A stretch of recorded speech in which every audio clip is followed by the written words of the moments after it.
Ambassador Valerius Kyle arrived at the chamber of the Supreme Expansion Council, his skin tinged with a rust yellow that none of those present had ever seen on him before. To the other species of the Arvok coalition, that hue was the biological equivalent of someone entering a room with wide eyes and trembling hands. It was the yellow of recognizing real danger. The young counselors around the meeting table, those who had never seen a war that wasn't simulated on holo projectors, interpreted that color as weakness.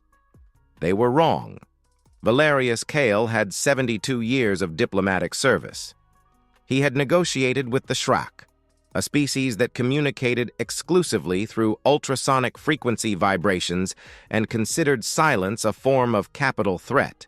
He had mediated the Terrell 9 crisis, where two civilizations debated the right to exploit a black hole for a period that lasted 11 years of continuous negotiations.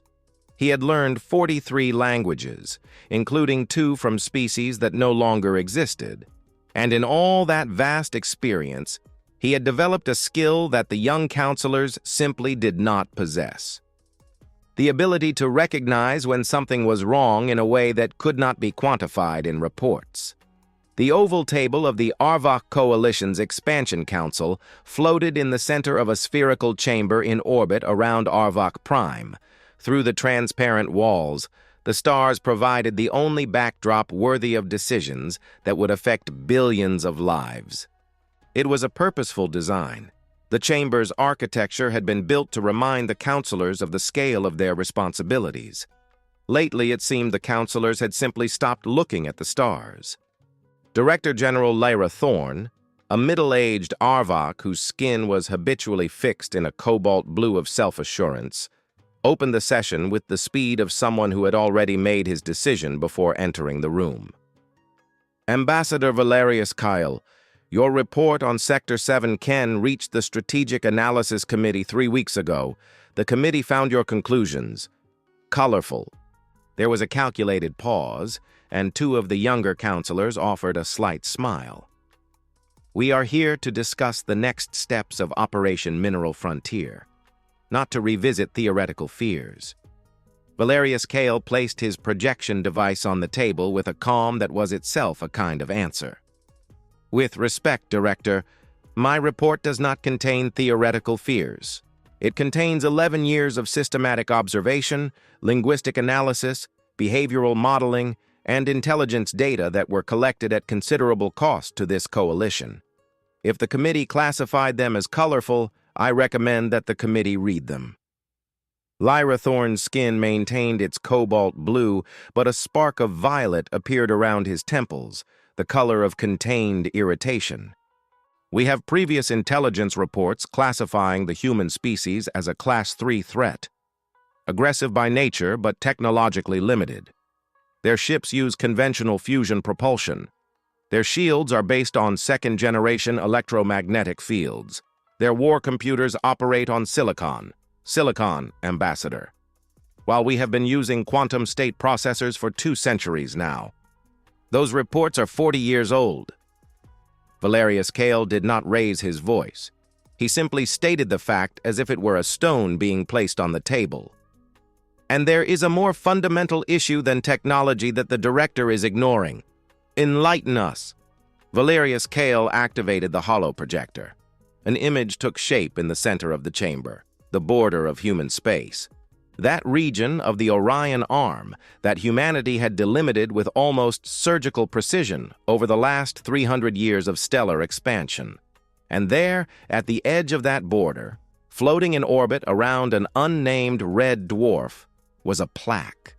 It was made of a metal that the Coalition's laboratories had analyzed for years without being able to replicate. It resisted radiation frequencies that would dissolve any known alloy. It had been installed approximately 240 years ago and had not lost even an angstrom of its structural integrity. On its surface, engraved with a precision bordering on the obsessive, were inscriptions in 47 languages. 12 of these languages belonged to species that no longer existed, which raised the disturbing question of when exactly that plaque had been installed and how much humans knew about the galaxy before anyone could imagine. The message was identical in all 47 languages. Valerius Kale projected it in standard Arvok. You are entering human space. You are not invited. Turn back.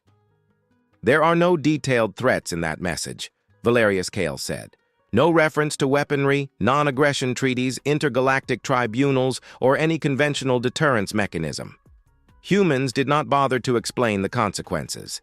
That is the detail that kept me awake for 11 years. Counselor Sol Darren, the youngest at the table, tilted his head. His skin was emerald green with youthful skepticism. With all due respect, Ambassador, a plaque without specific threats isn't exactly terrifying. It seems more like arrogance than real power. That is precisely what I thought, Valerius Kale said, until I began to study the historical context of this message. And I discovered something that completely changed my understanding of the species. He expanded the projection. A timeline took shape, covering the last 4,000 years of human history. It was a sequence of conflicts, collapses, reconstructions, and adaptations that had no parallel in any other species cataloged by the Coalition. Humans had destroyed entire civilizations, their own. They had erected empires that lasted millennia and dismantled them with their own hands. They had developed, in a single period of 2 centuries, weapons capable of eliminating all life on their homeworld, and then they had chosen, consciously, collectively, through fragile, imperfect, and human agreements, not to use them. There was, at one point, a nuclear arsenal sufficient to destroy planet Earth's biosphere 17 times over, Valerius Kale said. 17 times. There was no external force preventing the use of that arsenal. No galactic intervention, no superior superpower pointing a larger weapon at their heads. Only the species itself, negotiating with the species itself, keeping the species itself alive despite all biological and political incentives pointing in the opposite direction. The chamber fell silent for a moment. For a species of tribal predators that evolved to maximize short-term resource consumption, Valerius Kale continued, that was not a demonstration of weakness. That was the most terrifying demonstration of psychological control any species has ever exhibited. They had the power to completely destroy themselves, and they said no, not because they couldn't, but because they decided they didn't want to. Lyra Thorne interlaced his fingers on the table. And your conclusion, Ambassador? My conclusion is that the plaque on the border is not arrogance. It is a policy statement that emerges directly from this history. Humans do not need to list consequences because they are the consequence. They have spent 4,000 years learning how to destroy and how to survive destruction. That plaque is not a threat. It is a curriculum vitae. Silence returned to the chamber, but this time with a different texture. Some counselors exchanged glances. The skin of 2 of them had migrated to shades of amber, the color of serious consideration. Then Director General Lyra Thorne smiled. It was a thin administrative smile. Ambassador Valerius Kale, your dedication to research is admirable, and certainly human history is fascinating from an anthropological point of view, but Operation Mineral Frontier is not an invasion. It is a resource expedition to a sector that humans are clearly not utilizing. The minerals in the Ken 7 belt contain reserves of transmutable elements that can fuel our expansion fleet for a century. And humans, according to all available reports, have fewer than 40 patrol ships in that sector. Valerius Kale looked at the Director General for a long moment. His skin had deepened to a mustard yellow, a shade that older Arvok would immediately recognize as the equivalent of someone looking at a bonfire and trying, one last time, to convince the people around to get out of the way. 40 visible ships, he said. Pardon? The reports identified 40 visible ships. I recommend, with all the respect this coalition asks me to maintain, that the Council very carefully consider the difference between what is visible and what exists. Lyra Thorne closed the holographic files with a definitive gesture. The vote has already taken place, Ambassador. Operation Mineral Frontier is approved. The Vanguard fleet, 42 first-line warships, departs in 72 hours. You have been assigned as official observer. Given your knowledge of the species, your presence will be useful for drafting the terms of the compensation agreement after the operation is concluded. Valerius Kyle stood still, his skin fixed into a cool straw yellow. In Arvok culture, there was a name for that specific color. It meant someone who had just seen the future and realized they couldn't change it. He collected his projection device. He bowed his head to the council. And as he left the chamber door, he did the only thing left for him. He mentally began drafting not the terms of a compensation agreement, but a report on what was about to happen, so that at least it would be recorded that someone had said 11 years in advance that that border wasn't a line on a map. It was a promise. Commander Jaren Veth was 36 years old, had a record of victories without a single defeat in tactical simulations, and his skin was permanently fixed in a deep indigo blue that Arvok Military Academy instructors called healthy operational confidence. None of the instructors had found it necessary to mention that there is a fundamental difference between confidence and certainty, and that this difference, in the vacuum of interstellar space, can be measured in numbers of survivors.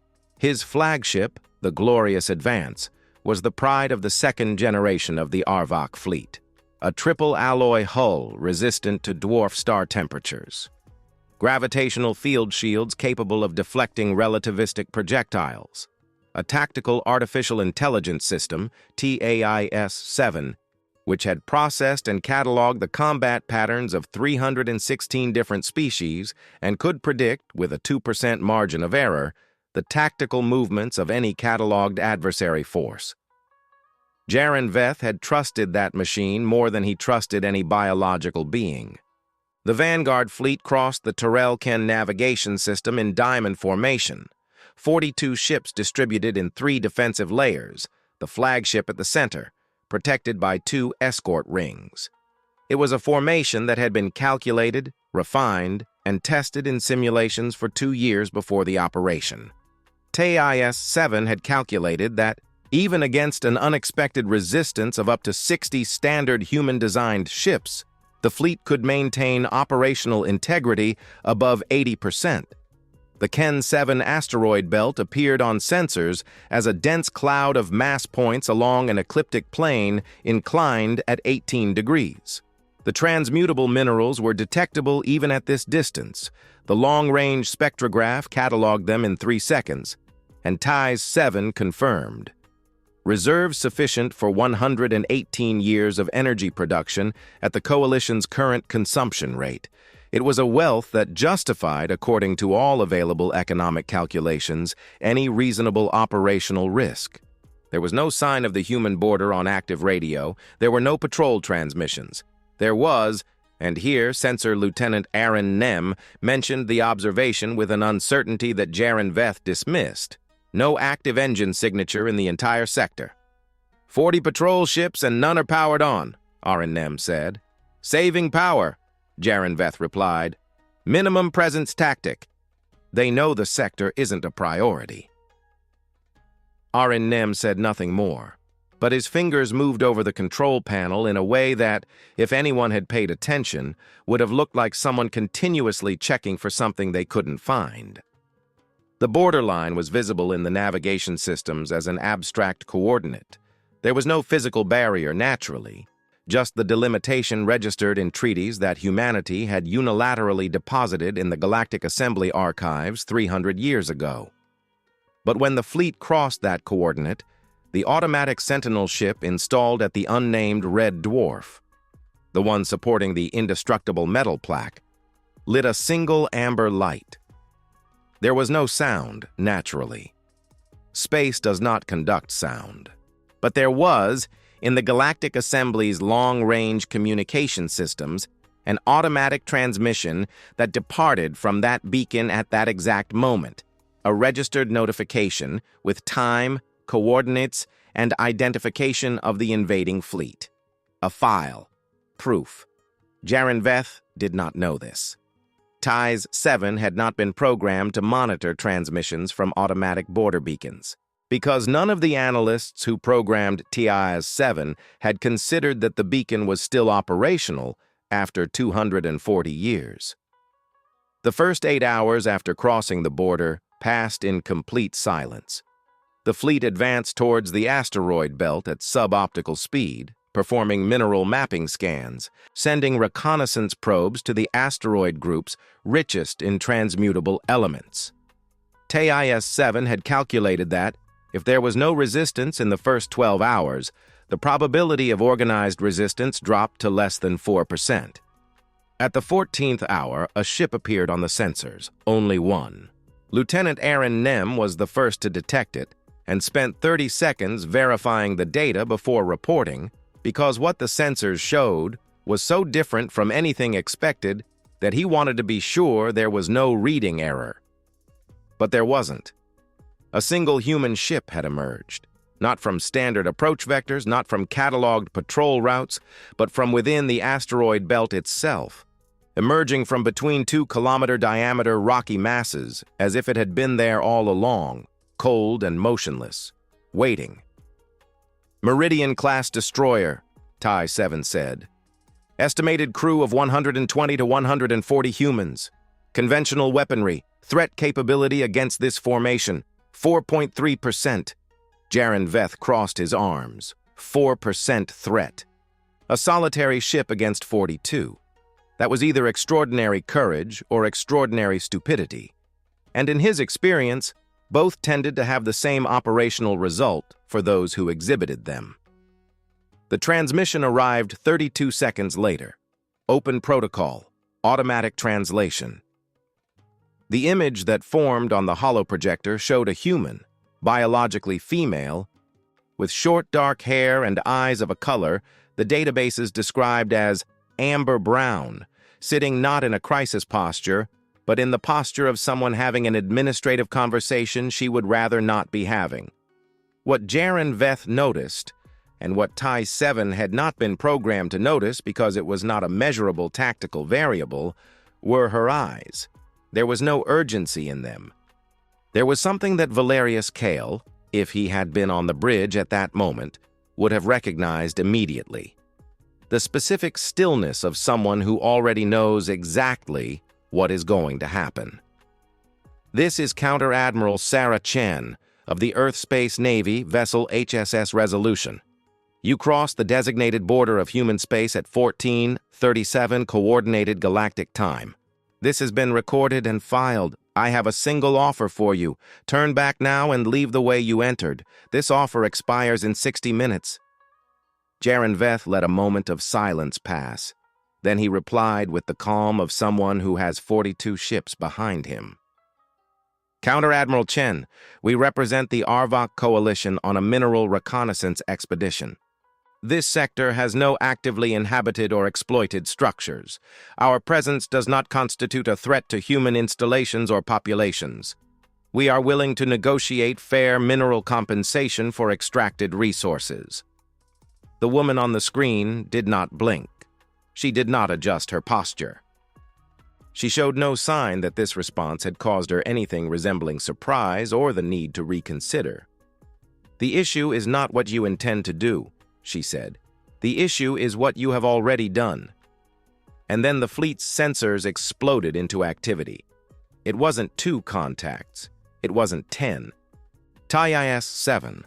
That system, which had processed the combat patterns of 316 species and could predict with a 2% margin of error, began to catalog contacts at a speed its display systems could not keep up with.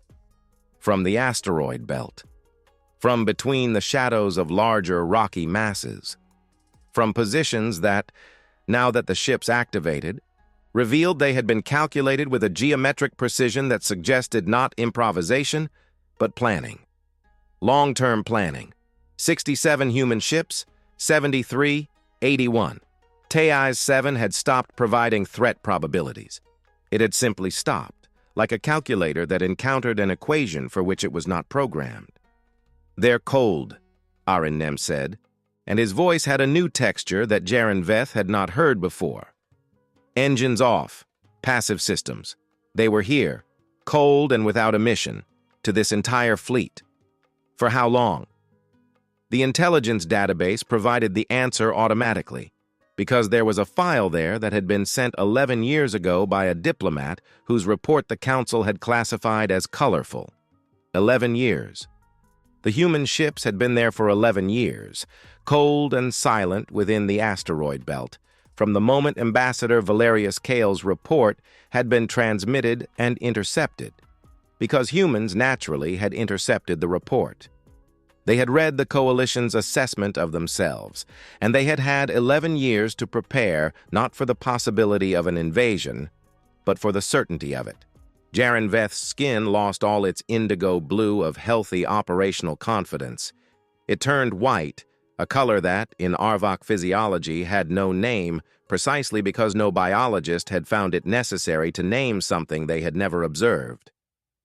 On the screen, Counter-Admiral Sarah Chen had cut the communication channel. She had said all there was to say. Lieutenant Aaron Nem had studied space combat theory for 14 years. He had passed through 3 military academies, completed 2 shipboard internships during routine patrol operations, and had reached the rank of senior sensor officer on the Glorious Advance with the conviction, widely shared by his colleagues, that he understood how a space battle worked. A space battle worked like this. Forces superior in number and weaponry advance, inferior forces retreat or capitulate. When retreat is impossible, the inferior force accepts proportional losses while trying to create conditions for negotiation. TAIS-7 had modeled 10,000 variations of this pattern and had found, in 97% of cases, that behavior was consistent across species. The logic of survival was universal.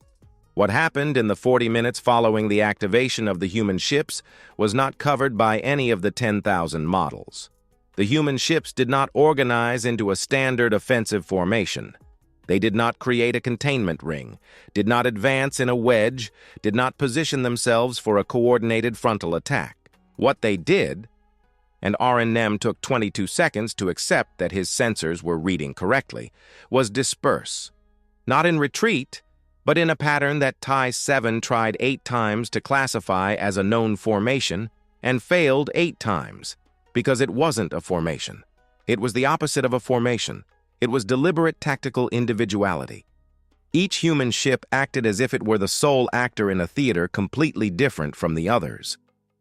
The nearest destroyer, designated by TAIS-7 as Target Tango 6, performed a maneuver that the system initially classified as a piloting error, before recalculating and understanding that it had been intentional. The ship had used the gravity of a 200-meter asteroid to execute an impossible angle turn for any conventional thrust engine, emerging on the other side at a speed 70% greater than its engines should be capable of producing. Only then did Aaron Nem realize that the ship had shut down non-essential systems, including crew comfort dampeners, to redirect all available power to propulsion. They are accepting G-forces that would kill any Arvok crew, Aaron Nem said. Within human tolerance parameters, TAIS-7 replied, and then added, in a way that seemed almost hesitant for an artificial intelligence system. Human tolerance parameters are wider than cataloged estimates. The Vanguard fleet responded with what it had been trained to respond with, coordinated grid fire, covering the approach sectors calculated by TAIS-7. It was a response that had worked in all simulations, in all tactical exercises, against all cataloged attack patterns. It worked against 8 of the human ships, which received the coordinated fire, activated their shields that, according to cataloged technical specifications, were second generation and inferior, and absorbed it. Not with ease, the shields discharged considerably, but they absorbed it, and the ships continued advancing, and Aaron Nem realized with a chill that was not from the hull's temperature that human engineers had done something with that electromagnetic field technology that intelligence archives had not captured. They had done something beyond what technical parameters suggested was possible. But it was those other ships, those that followed no predictable vector, that began the dismantling of the vanguard fleet. The glorious advance received the first impact from an angle that TAIS 7 had calculated as 72% improbable, because it required the attacking ship to have initiated its approach trajectory from a point perfectly located behind a high iron content asteroid that rendered any active sensor blind to that vector. The probability was low because it required the pilot to have made that positioning decision long before knowing the flagship was at that point in space. The pilot had made that decision 9 hours before combat began. The impact did not penetrate the hull. The glorious advance's shields were genuinely superior in raw terms, but it was the first impact the ship had received in real combat, and it had been from an angle that TAIS 7 had considered improbable. And in the following 23 engagements, 23 of the human contacts performing simultaneous maneuvers that TAIS 7 was trying to classify, predict, and counter at the same time, the pattern repeated in a way that was less a pattern and more a philosophy. Each human ship found the angle that Arvok defense systems had considered low probability and attacked precisely there. Jaren Veth watched the tactical holo projector with the growing awareness that there was a word for what was happening, but it refused to take full shape in his thoughts. TAIS 7 had been programmed to identify and counter combat patterns. What the humans were doing were not patterns. It was the systematic and coordinated exploitation of all spaces where patterns did not exist. "They're using our own predictions against us," Arin Nem said. "Explain." TAIS 7 classifies attack vectors by probability and distributes defensive fire according to that probability. They know this, or they deduced it, so each ship is deliberately positioning itself in the low probability vectors, which are, therefore, the least covered vectors by our defense.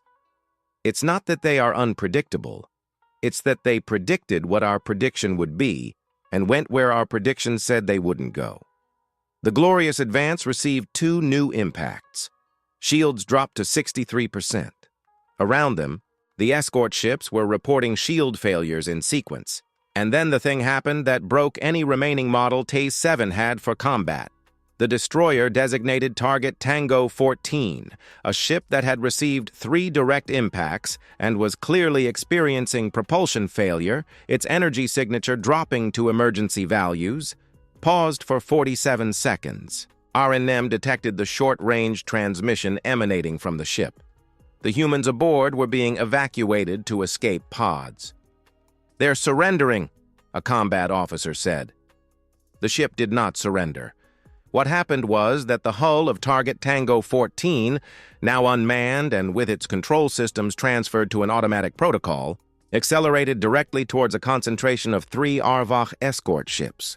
Not to collide with them, the escort's shields would have absorbed the impact, but to a position calculated with such precision that the disintegration of the hull within the shield field created a cloud of metallic debris of specific composition that rendered any active sensor in the dispersion cone completely blind for a period of 4 minutes and 17 seconds. 4 minutes and 17 seconds of blindness, enough for 19 human ships to execute the maneuvers they had planned.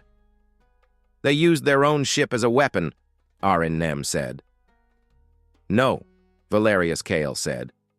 The ambassador had come to the Glorious Advance's command bridge at the start of combat and had remained silent until that moment, observing the tactical holoprojector with an expression that was not one of surprise, but of someone seeing a confirmation of something he had feared for 11 years. They didn't use the ship as a weapon.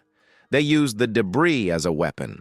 The ship was just the means to deliver the debris to the correct position.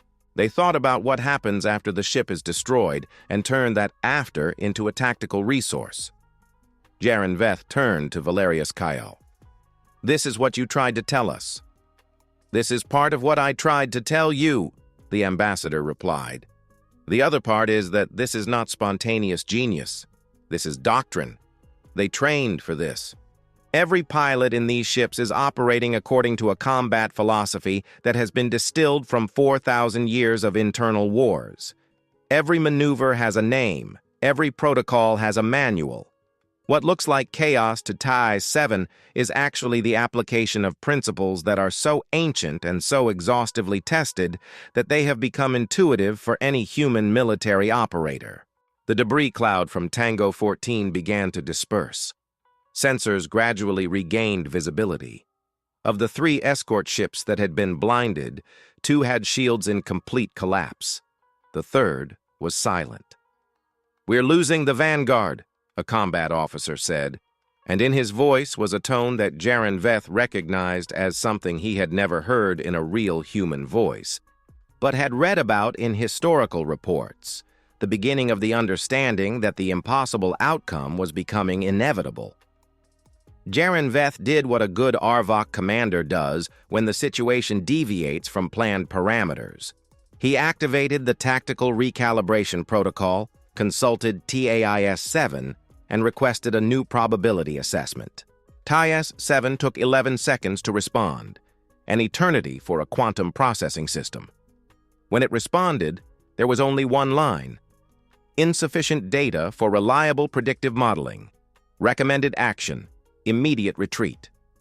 42 ships, 4,000 years of human military history concentrated in 81 destroyers, and an artificial intelligence system that had processed 316 species and was, for the first time in its operational existence, admitting that it did not know what was happening.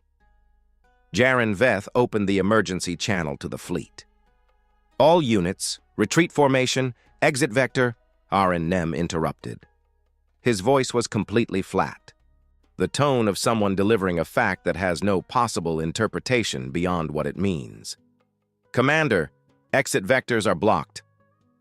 Commander Jaren Veth's escape pod drifted through space for 6 hours before being picked up by a rearguard frigate that had, by luck or by human calculation, and Jaren Veth could no longer distinguish between the two possibilities, been spared from combat. Of the 42 ships in the Vanguard fleet, 11 had managed to cross back into Coalition space. 31 were incapacitated, deactivated, or simply absent from sensors. The message Jaren Veth sent to the Expansion Council contained a single word: no. It was enough. Any career military officer who saw that word from a field commander would immediately understand what had happened and what should happen next. Anyone with real combat experience, not simulated, not theoretical but real, would know that when an undefeated commander reduces a field report to a 2-character word, what that word is communicating is more than defeat. It is the recognition that the model of reality upon which the mission had been planned was fundamentally, irrecoverably wrong. The Expansion Council was not composed of people with real combat experience.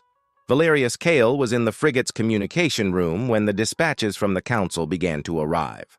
He read each one with the attention of someone performing an autopsy, not to find a cure, but to understand exactly how death had occurred. The first dispatch classified the loss of the Vanguard as local tactical execution failure. The second dispatch convened an emergency council session to recalibrate the operational scale.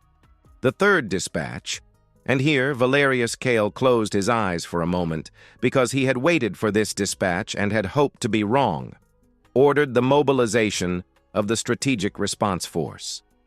The Arvok Coalition's Strategic Response Force was the kind of thing that had not been mobilized in 70 years. 400 warships. Not the second-line Vanguard ships that Jaren Veth had commanded, the Capital Line ships, the heavy bombardment cruisers, the squadron carriers with their hundreds of interception fighters. The largest military force assembled in a single attack vector since the War of the Three Systems. There was a perverse logic in the Council's thinking that Valerius Kyle understood completely, even as he recognized its fatal nature. If 42 ships failed, then the problem was one of scale. The solution was 10 times greater scale.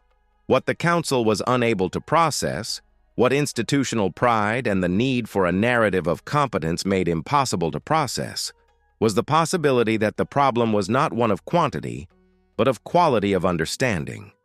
It wasn't that they needed more ships. It was that they had encountered a species that had transformed 4,000 years of suffering into military doctrine, and more ships would merely provide that doctrine with more material to work with.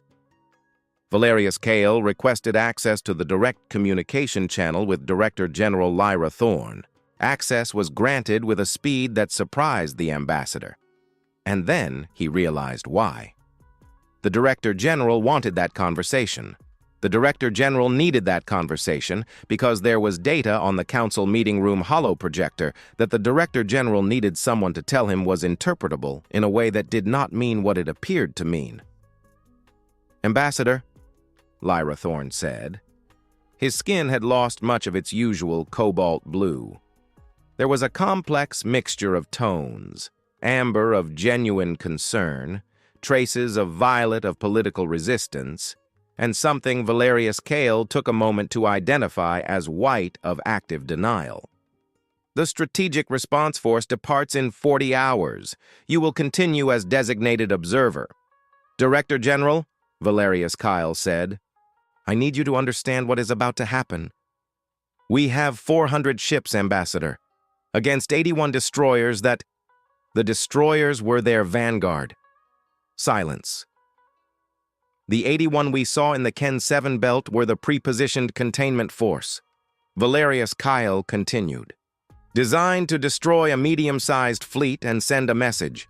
The message was the defeat of the vanguard. Now humans know that the message did not work. They will not send 81 destroyers against 400 capital ships. Then they will retreat," Lyra Thorne said, and there was a tone of relief in his voice that made the statement more question than declaration. "Director General, in 4,000 years of internal conflict, humans have established a doctrine that I can summarize as follows. When an adversary escalates after a defeat, the correct response is not to maintain the previous scale. The response is to escalate asymmetrically. 42 ships lost to 81 destroyers is a victory for them, but it is a containment victory.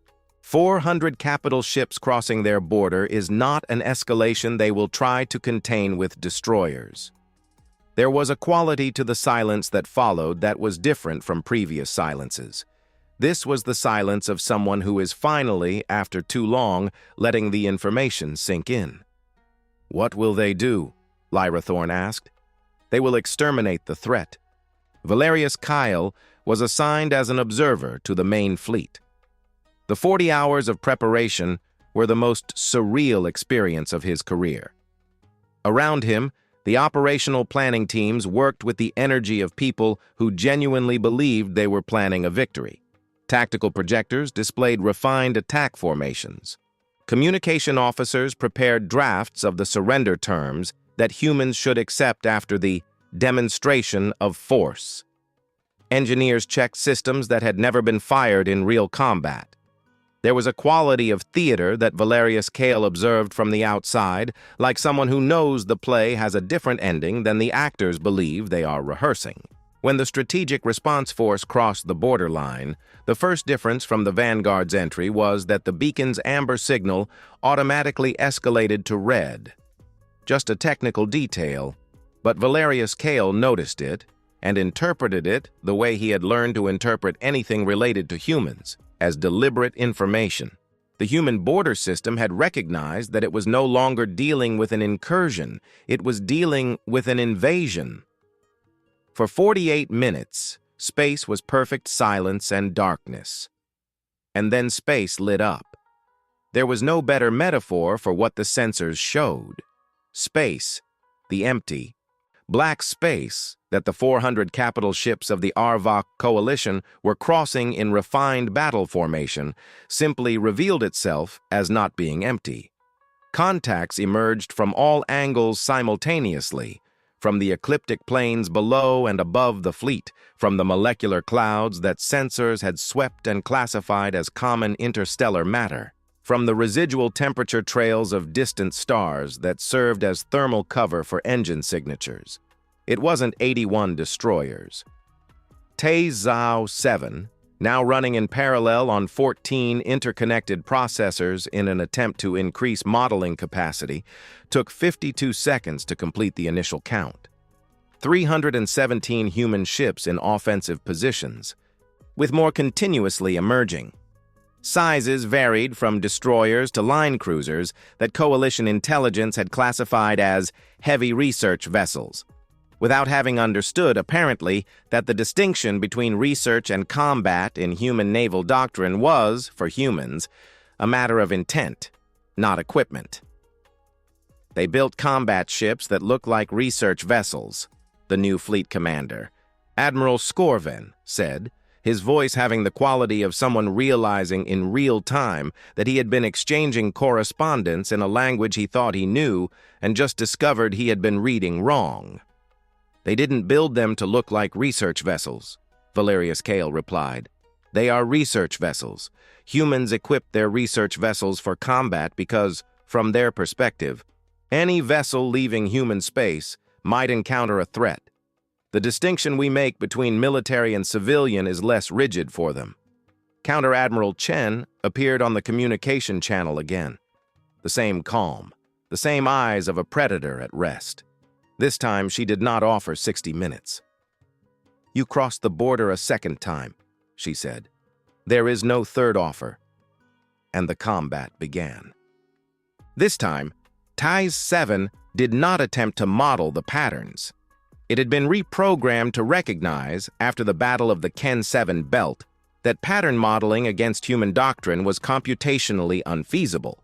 Instead, it had been instructed to identify and prioritize the greatest immediate threats.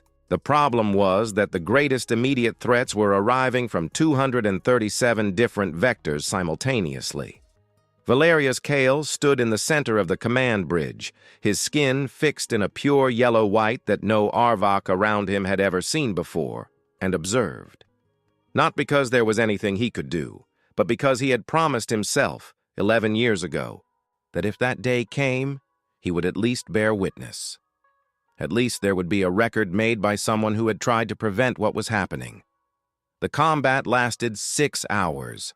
At no point did Counter-Admiral Sarah Chen show anger.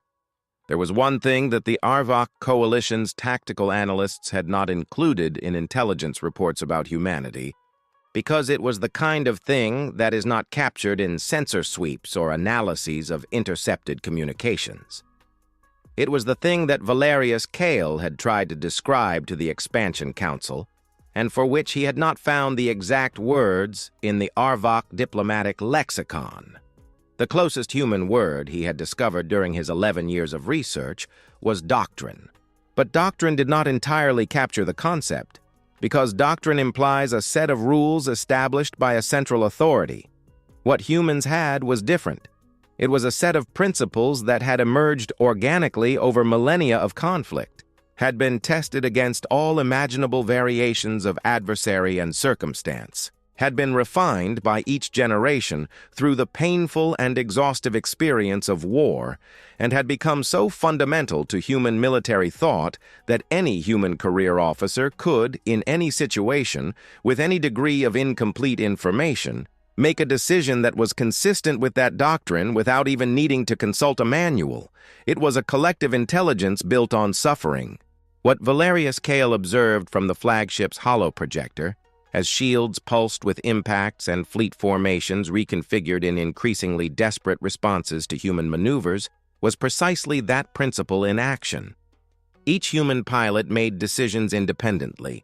There was no central pattern, no coordinating AI dictating attack vectors. There was simply a shared understanding so profound of the objectives and methods that coordination emerged organically from individual actions. For TII-7, which had been programmed to identify and exploit command hierarchies, eliminate the control center and the system collapses. It was like trying to destroy an organism with no head. Each cell was capable of acting autonomously. Each unit understood the global objective sufficiently well to make local decisions that served that objective. The human heavy cruisers had established a perimeter containment that blocked all retreat vectors. These were not cruisers that advanced.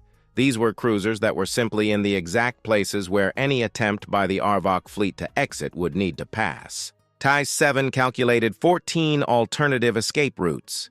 Each of them, when tested with reconnaissance ships, revealed that there was a human ship precisely at that point in space.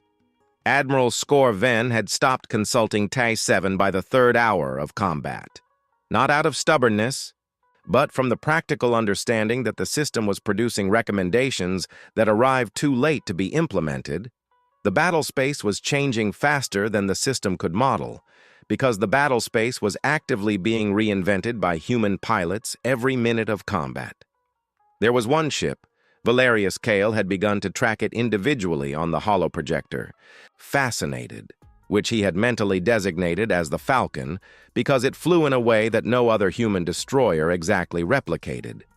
It performed maneuvers that TIE 7 had classified in the early hours as aggressively unreasonable and then as biomechanically improbable for biological crew, and finally as simply unclassifiable. The pilot, or pilots, or whatever the crew configuration of that ship was, had taken 3 direct impacts on already weakened shields and had in each case converted the moment of impact into thrust for a new maneuver, as if physics were not a restriction, but a set of tools.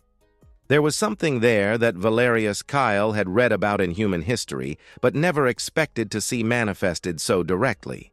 Humans did not fight with anger. They fought with the kind of cold concentration that emerged when beings who had survived 4,000 years of internal conflict arrived at an external combat situation. To them, this was not frightening. It was familiar. By the 5th hour of combat, the Strategic Response Force had lost 192 capital ships. The remaining 208 were in various degrees of operational compromise. Admiral Skor Ven had, at that moment, sent a direct transmission to the Expansion Council. Valerius Kale had not heard the content, but he had seen the Admiral's skin during the transmission. A complete white, the color that had no name in Arvok physiology because it had never needed one. It was then that the transmission arrived directly for Valerius Kale. Not for the Admiral, for the Ambassador. Counter-Admiral Sarah Chen appeared on Valerius Kale's personal holoprojector with an expression that was, for the first time since the beginning of the conflict, subtly different. She still had the fundamental calm in her eyes. There was still the complete absence of anger, but there was something new, a recognition, as if she had researched and found the face of the person she needed to speak with. "Ambassador Valerius Kale," she said, "we received and read your report. The original, not the version the Arvok Council filed. The original, which you sent to the Galactic Assembly Archives 11 years ago." Valerius Kyle stood motionless for a moment. "You read it. We read it as soon as it was deposited. That's what the Assembly Archives are for, so that any party can verify what any other party is communicating about itself. You said humanity was an asymmetric Class 1 threat. You said we should not be underestimated. You said the border plaque was not arrogance, but policy." A minimal pause. "You said all this to people who did not want to listen. Yes. That is something we understand well." There was in her voice, for the first and only time in the entire interaction, something that was not operational coldness. It was an almost human thing. Valerius Kale needed a moment to identify it for what it was. The specific empathy of someone who has been ignored before being proven right. "I will tell you what will happen now," Chen said. "The remaining ships of your force will be left intact. You will collect your survivors. You will leave human space by the same route you entered. And you will take a message to the Arvok Council." "What message?" "There is no message. The message is the absence of a message. We will not demand reparations. We will not issue ultimatums. We will not invade your space. We will repair our border beacons and return to the darkness. And the message, Ambassador, is this. The next time someone crosses that line, there will not be a third time." The transmission ended. Valerius Kale stared at the empty holoprojector for a long time. Then he looked around the command bridge, at the officers who were managing the damaged systems, at the technicians trying to restore communications, at Admiral Scorven, who was sitting with completely colorless skin before the loss reports, and understood something he had only intuited before. Humans had not demonstrated power. They had demonstrated restraint. There was a huge difference between the two. Power was to destroy. Restraint was to destroy exactly enough for the message to be received, and not 1 degree beyond. It was harder than power. It required precision that raw power did not necessitate. It required the ability to stop. And humans, that species that had looked in the mirror of a nuclear arsenal capable of 17 planetary annihilations and had said no, had proven they possessed that ability in a way that no other people cataloged by the Coalition had ever demonstrated. They knew how to stop. And knowing how to stop, Valerius Kale had now fully understood, was the most terrifying of powers. The process of collecting survivors lasted 17 hours. The human ships maintained perimeter positions throughout the process, not interfering, not threatening, but present, silent, and absolutely precise in the fulfillment of exactly what they had said they would do. When the last ship of the Strategic Response Force crossed back into Coalition space, the automatic beacon's red signal returned to amber, and then it turned off. Valerius Kyle looked at that extinguished beacon through the long-range sensors for a time he could not quantify. Then he opened his personal documentation system and began to write. Not a report for the Council. That could wait. And in any case, the words that needed to be said to the Council had been said with sufficient clarity by the incapacitated ships and the numbers of survivors. He began to write something different, an analysis, an attempt to capture in language what he had witnessed so that some other species at some other time could read it before making the decision the Arvok Council had made. The sentence with which he began was the same that had been in his mind from the moment he had seen the 81 destroyers activate in the asteroid belt, from the moment he had understood that they had been positioned there 11 years prior, from the moment he had understood that humans had read his report and had taken it as the only warning they needed. Humanity is not what it seems. Humanity is what remains after 4,000 years of learning what doesn't work.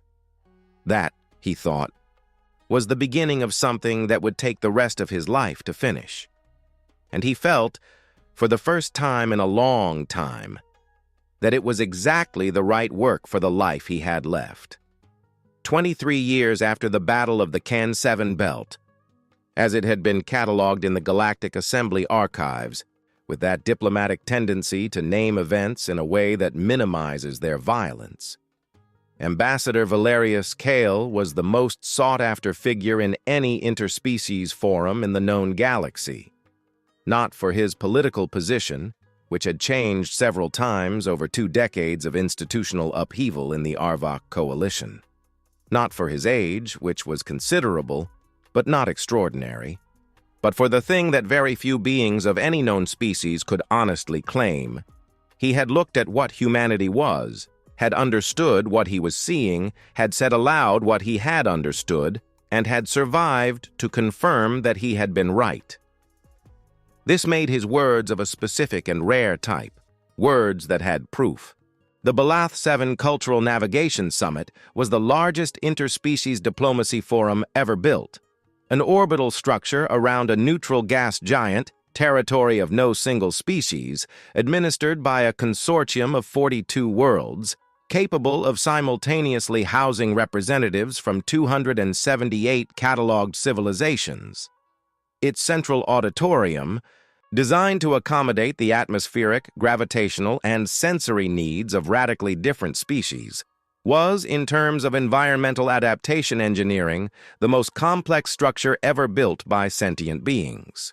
Valerius Kale had arrived not as a representative of the Arvok Coalition, The Expansion Council had been dissolved 18 years prior after a series of reforms that had been directly caused, although no official document stated it, by the events of Ken 7, but as an independent scholar, a title that, in the lexicon of advanced civilizations, carried a specific weight.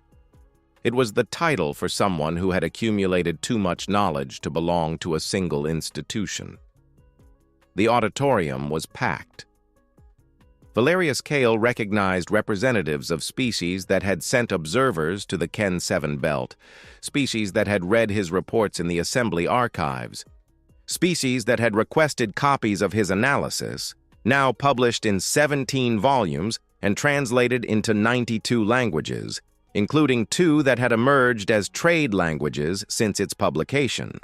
There were also, which gave him a satisfaction he recognized as vanity but considered deserved, representatives of species that had canceled expansion plans into human space after reading his works. This was prevention. It was the hardest work to measure because it left no trace. There was no way to count the battles that didn't happen, the fleets that weren't destroyed, the lives that weren't lost. But Valerius Kyle counted anyway, in the way he could. He began to speak without preamble. It was a habit he had developed over the years, a small, involuntary homage to the human communication style, that efficiency that had confused the young counselors so much and had been so misinterpreted as arrogance. There is a universal tendency among civilizations making first contact with humanity. They try to classify humans within a category they already understand. Aggressive predators, opportunistic expansionists, pragmatic diplomats, empire builders. Each of these classifications captures something true about some human at some point in history. None of them captures what humanity is. He allowed a moment of pause, not for dramatic effect, but because he had learned that some ideas needed space around them to be received correctly. Humanity is what remains when a species spends 4,000 years systematically learning what doesn't work. Every conflict they waged against themselves was an experiment. Every civilizational collapse was a lesson. Every reconstruction incorporated the knowledge of previous reconstructions. They are not the strongest. They are not the oldest. They do not possess the most advanced technology in all domains. What they possess is something for which most galactic languages do not have a precise word: wisdom applied to conflict. A Minari representative, a cephalopod species with tentacles that changed pattern as a form of parallel communication to sound, displayed a pattern that the universal translator identified as polite disagreement. Ambassador, all species with a history of conflict develop military doctrines. What makes human doctrine different? Temporal scale and reflexivity, Valerius Kyle said. Most species develop military doctrine in response to external threats. Humans developed theirs in response to themselves, which means the doctrine was tested against the most difficult adversary possible, one who perfectly understands how you think, because they think in the same way you do, and because the adversary was always themselves. The tactics that survived were those that worked against adversaries who knew the manual as well as you did. The result is a doctrine that is fundamentally resistant to predictive modeling because it was specifically built to overcome adversaries who try to model their movements. The Minari representative processed this. The tentacular pattern shifted to something the translator identified as serious consideration, possible revision of position. And the border plaque? Asked a Velith from the middle row, an avian species with a curiosity that manifested in the precise tilt of its head.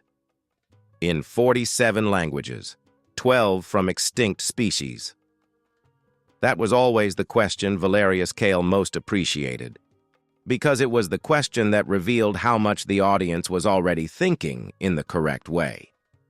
The 12 languages of extinct species are the most important detail of the plaque, he said, because they communicate something that no other part of the message explicitly communicates. That humans have been observing the galaxy long enough to learn the languages of species that no longer exist.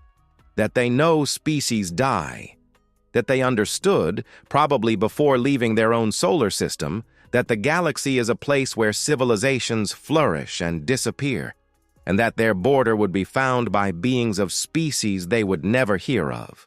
They wrote the warning for the future, including a future in which they themselves might not exist.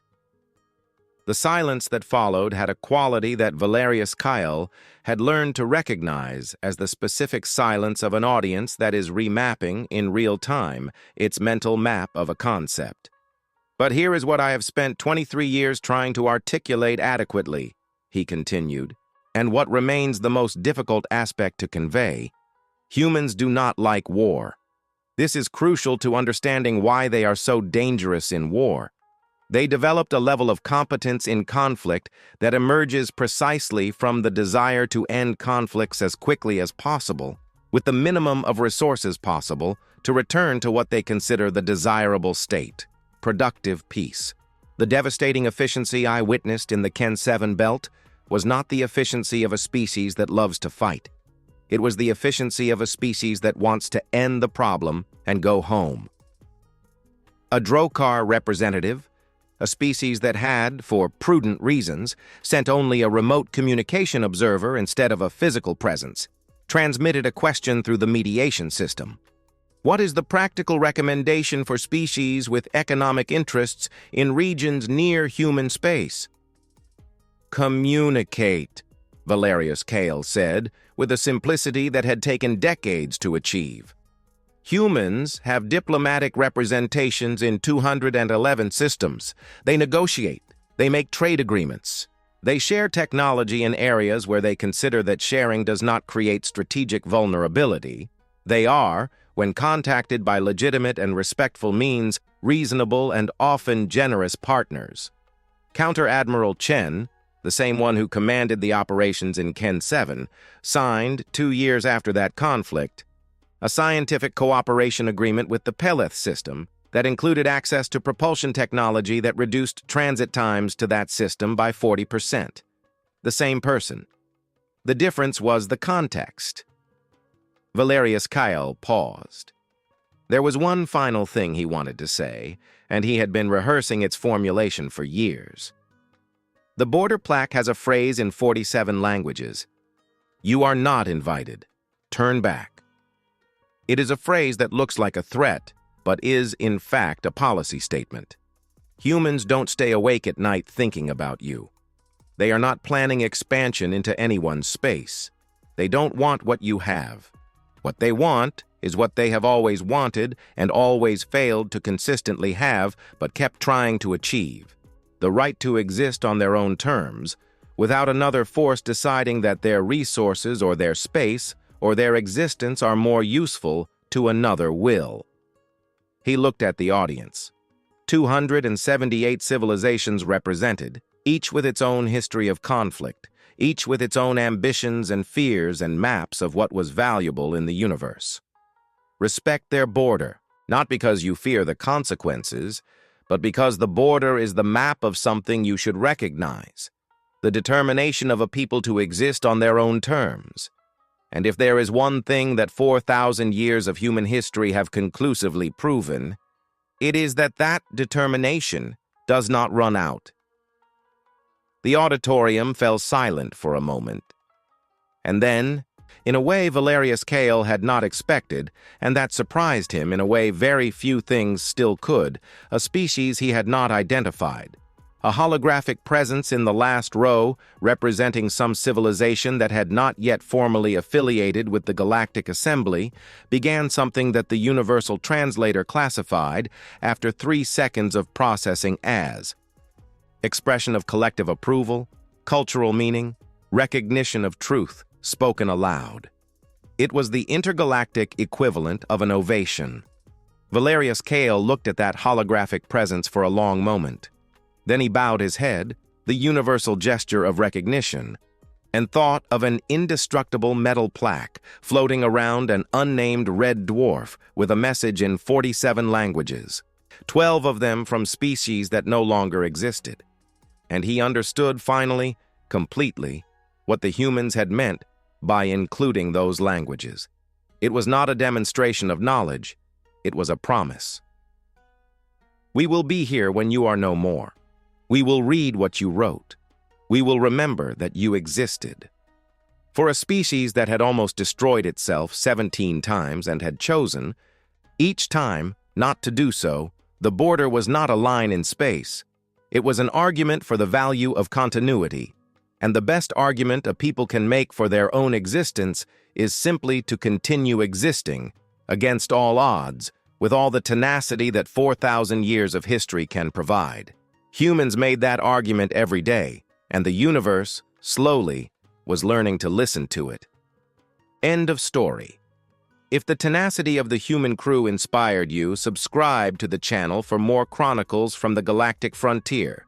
The galaxy is vast, the secrets are many, and humanity still has much to prove and much to protect. See you in the next transmission.